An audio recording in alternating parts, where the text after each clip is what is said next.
I stumble my way towards the mirror and my makeup, it slide out, and I now face just what. So we are here with Evan from Ruth Lewandowski. Hi. Evan. How's it going?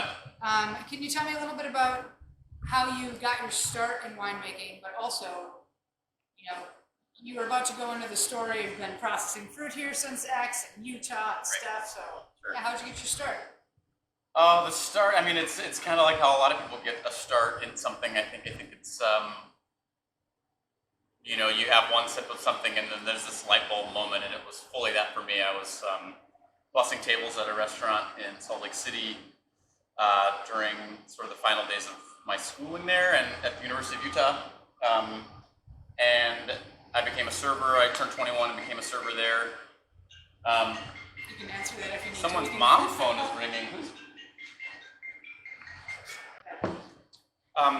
Yeah, so it's just bussing tables at this restaurant, and I became a server when I turned 21, and then we were required to go to these wine trainings every month, and the very first wine training is something that I remember being sort of life-changing. I had never had wine really before, clearing tables at this, fairly fancy French restaurant, seeing people's checks and wondering why the hell they would spend that much money on wine always baffled me, and I'd never really had a quality glass of wine before this one particular wine training, and it just opened my eyes to a different way of thinking about it.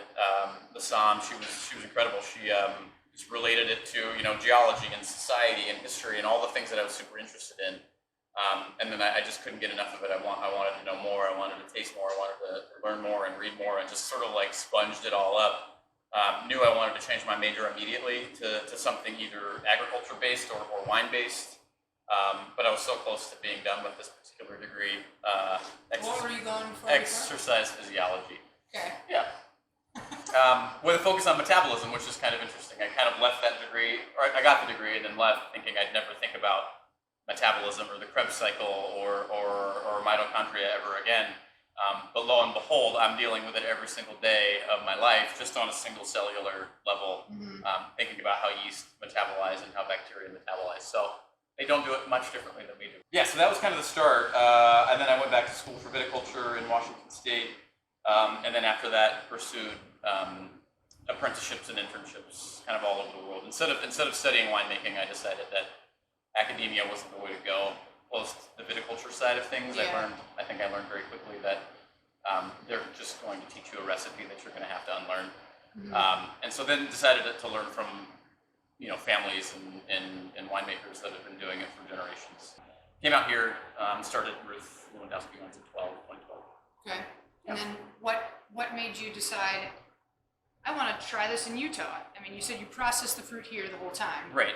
Yeah, there's always been this harebrained idea. Like, I love Utah, and then I also fell in love with wine there, and so just always wanting to try to figure out how would I do both? How could I have both? How could I marry those two loves of mine? And figured I would do everything that I could to try to figure out if I could grow grapes and make wine in Utah.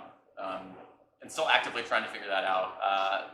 Started the winery in 2012 in Salt Lake City, knowing eventually that I would have vineyards in Utah, and that by being in Utah and at least bringing fruit or processing fruit here and taking the fermenting juice back there, I could at least establish the idea in people's brains that, oh, Evan's going to be doing this, or Evan, just so it wouldn't be a surprise when I slap 1,000 cases of Utah Riesling on the market. People aren't going to be like, what? Yeah. Why? Who cares?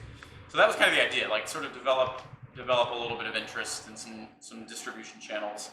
But then Ruth just kind of went out of control. Like, kind of there was success like I never thought I would achieve, and just constantly growing and constantly reaching new markets.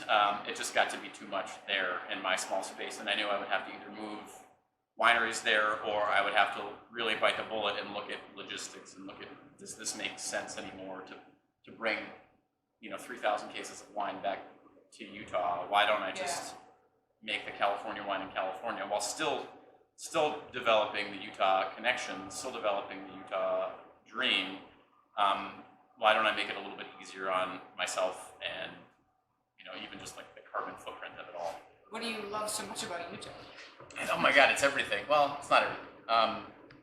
The community there is pretty incredible. If you're not of the predominant culture, the predominant religion, it's a fairly tight-knit community, especially in Salt Lake and Park City and certain parts of southern Utah. So I think the collaborative effect and just the general feel of the place that you're, even though I'm a white middle-aged man, I'm still technically a minority there. So that like the people that are part of the Mormon religion, you're still somewhat oppressed to some degree just by legislation and kooky laws back there, and you're just not of the predominant culture. So and I think therein lies the necessity to sort of band together and need each other and help each other, whether or not you're just a middle-aged white guy.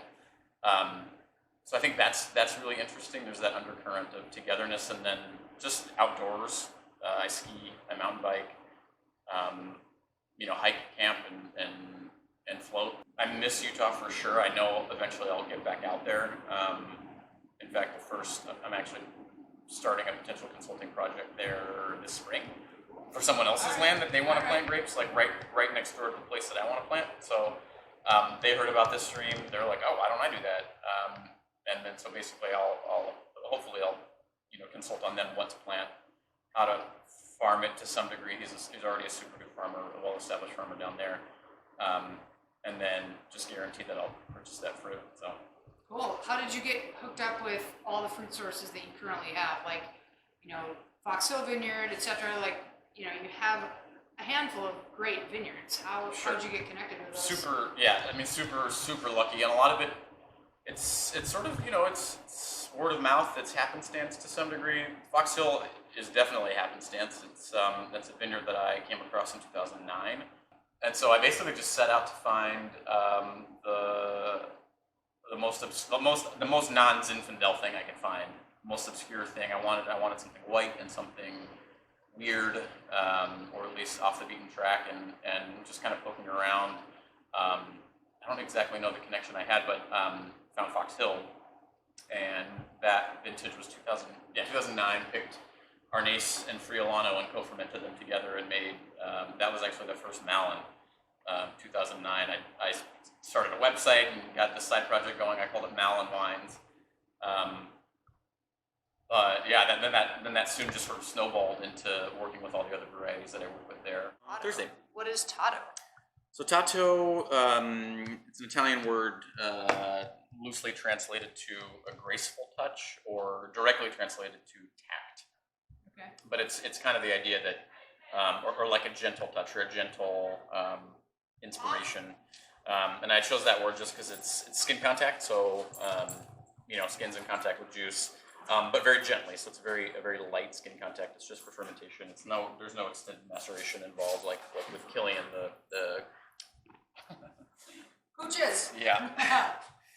The long maceration Cortese. It's much more of a thinker's wine. Not that you don't have to think about this, or you don't want to think about it. It's just this is a little bit more easy and maybe graceful and drinkable style of skin contact. So that's kind of where that comes from. This is mostly Friulano, Oh, cool. a little bit of Riesling, and a tiny bit of Muscat.